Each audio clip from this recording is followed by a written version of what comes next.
I do want to say a note about the biographies I read. They were provided mostly by the authors. So any self-deprecating comments or digs were written by the authors. I have added some comments, all of which are nice. A number of them may mention the Ludlow Charlington's Doghouse Anthology. That is a book I edited to benefit Friends of Chicago Animal Care and Control to help save the doggos. Lots of folks here are contributors. You'll be hearing not the pieces from that book, but they are here, and my thanks to all of them. And hey, it's still available as an ebook, and yes, in the coming months I will finally finish that new edit, and I don't promise not in time for Christmas, but there will be a physical copy available sometime next year. So thank you for your patience on that, folks. And thank you to the authors who donated the stories. All right, next up we have the first play of the evening. As John Weagly and Brian Pastor come to the stage.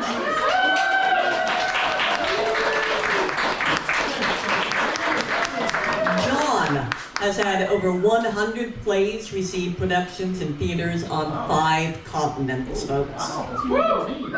Some of his short plays have been collected in The Juggler Who Lost His Arms in the Rodeo Fire, Vagabond Plays, and Tiny Flights of Fantasy, which I used as a textbook for one of the courses I taught at Columbia College. You can find some of his short fiction in the collections The Undertow of Small Town Dreams, which I was honored to publish in the Twilight Tales days, and also in the collection Dancing in the Knee-Deep Midnight. Brian Pastor is an award-winning writer, director, actor, and producer whose short plays have been performed on 3 continents.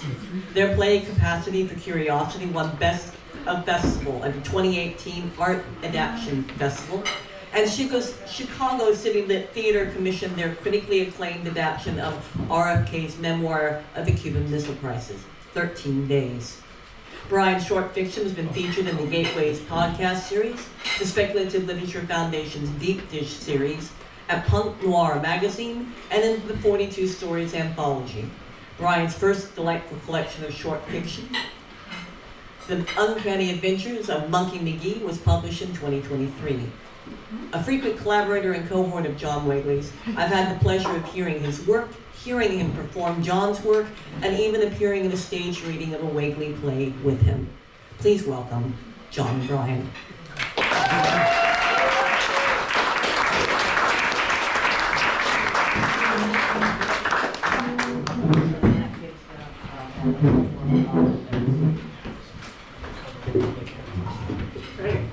I'm not as tall as you. That's all right.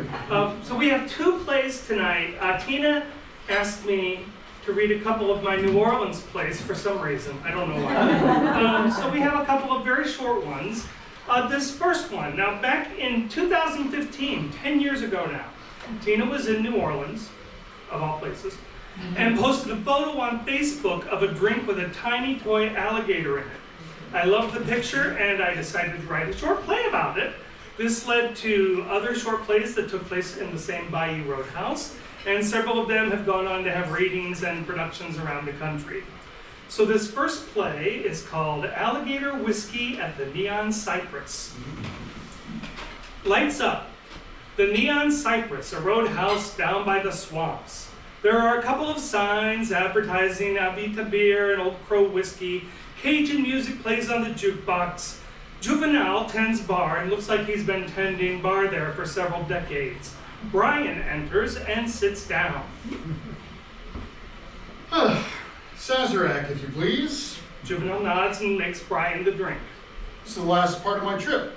I've walked around the French Quarter, I listened to some blues music on Bourbon Street, visited the Cypress Grove and both gates of prayer cemeteries, and I have had a cafe au lait and beignets at Café du Monde. The last thing on my vacation checklist was to have a drink at a Bayou Roadhouse. Juvenile serves Brian their drink. It's in a mason jar, and floating on the top of the alcohol is a tiny alligator. $3. What is that? Rye whiskey, bitters, more bitters, absinthe, a little bit of sugar, twist of lemon, and a couple drops of water, a sazerac. No, not that. A lot of people think a fancy drink ought to come in a fancy glass. It tastes just as sweet in a mason jar. I don't mind the glass at all. The problem is... The price is too high? Where are you going to get a drink like that for less than $3? Nowhere, that's where. There is a tiny alligator in it. Alligators, we've been having a problem with them things. You've been having a problem with alligators. We got us an infestation. Really? Alligators? Brian examines the drink and the alligator. This one's so small. Oh, him just a baby. Well, do they mean something ominous? Ominous? Like what? I don't know, alligators in the whiskey, it's maybe a sign of the end of the world, like frogs falling from the sky or locusts eating farms. Is it a protest by an animal rights group releasing thousands of tiny alligators into taverns around the world to educate the masses about the reptiles' plight? Maybe it's some kind of voodoo mafia warning? The night you sleep with the fishes and the gators? Oh, those explanations make good sense. An alligator can mean a lot of things. Old Mr. Gator can be a symbol of strength, or speed, or stealth. He can be a representation of instinct, or cunning, or bravery. He can be a token of honor, or resilience, or of magic. An alligator can mean a lot of them things. Okay, then what do you think that this tiny alligator means? It means this Bayou Roadhouse had a problem with mice. Mice? A little while back we had mice all over this bar. We brought in alligators. They ate all the mice. Some of the gators were boys and some of the gators were girls. And while they were in here, they fell in love and laid some eggs. Now we got lots of tiny baby alligators running around, but at least we got no mice. So there's nothing magical about my drink, nothing mystical or apocalyptic. Nope, just a rodent predicament that turned into an alligator conundrum.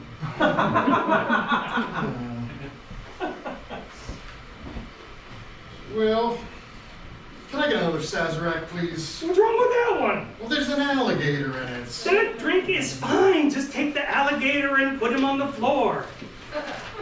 I don't know. It's okay, that little fellow won't bite. Brian tries to take the alligator out of the drink. Alligator bites him. Ow! Well, sometimes I tell lies. Lights down.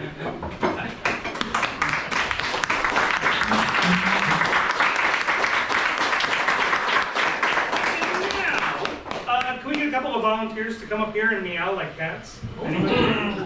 Yeah, come on. While they're on their way up here, this is the story of this one. Brian and I were at work back in 2017, sitting in a theater, and we were talking about what sells tickets to plays. And Brian, in their infinite wisdom, said, star power. They said, you know, if John Mahoney is on, I don't know, Gumbo Joe in his smoky tent, then people are going to buy tickets to see it. So that night, I wrote Gumbo Joe in his smoky tent. Just like the Neon Cypress Roadhouse, Gumbo Joe has gone on to appear in several more plays that have had a variety of readings, including this one. This one is called Gumbo Joe and the Bayou Iditarod. And you guys can start meowing whenever you're ready. Quietly. Lights up. The swamp. Gumbo Joe stands next to a sled. 10 cats mill around him on 10 leashes, meowing and bathing and acting like cats. John enters carrying a clipboard and approaches Gumbo Joe. Are you here for the race? That I am, sir, that I am. The Bayou Iditarod, the mostest majesticest race in the 13 counties, gonna win it too. Gumbo Joe knows these waterways and strips of land like he knows his own heart. From Manchac to the Maurepas and from Barataria to Honey Island. Great, I'll get you checked in. What's your name? Gumbo Joe, that's my name. You've heard of me, sure you have. I'm Gumbo Joe. Gumbo Joe, got it. And you've signed our waiver? Waiver? What's that? that states that you won't hold Fado events responsible for any injuries or deaths that may occur on the trail. These may include attack by alligator, attack by snake, attack by giant snapping turtle. Yeah, one time one of them snapping monsters took 3 of Joe's toes, but Joe got them back. Attack by wild boar, attack by whooping crane, attack by swamp sparrow, attack by roseate spoonbill. Yeah, sure. Yeah, them attacks ain't your fault. Attack by enraged nutria, attack by rabbit muskrat, attack by... Okay. Joe signed the waiver when he signed up. None of them things gonna catch you any blame. Got it. Now I just need you to check your dogs and then we can proceed to the starting line. No dogs. Cats. Excuse me?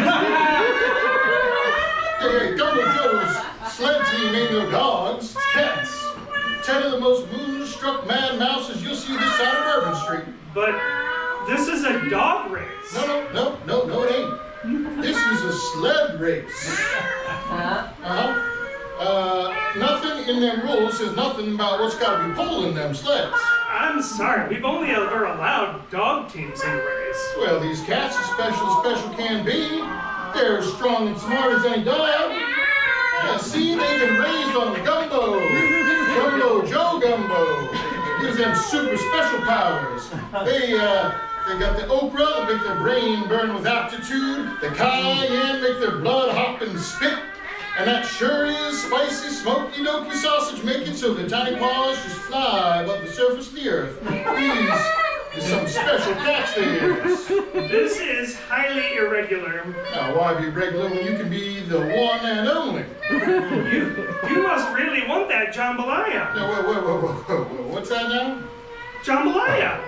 First prize is a year's supply of Buri jambalaya, the finest jambalaya to come in a can. Jambalaya? Canned jambalaya? Some dumb, damn Chef Boyardee supermarket catastrophe? Chef Buri? You trying to put the grease on my Gumbo Joe? No gris intended. Jambalaya? Gumbo Joe's a gumbo man, not some jambalaya ignoramus. But our jambalaya has monosodium glutamate to ensure freshness and flavor. What's it? You all got the freshness and flavor of duckweed boiled in a bog sledge.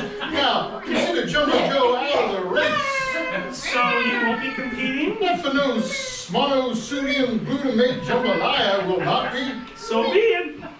Hey, all right, pussycats, no racing today. Let's get you home and put you in the pot. You're going to cook those cats?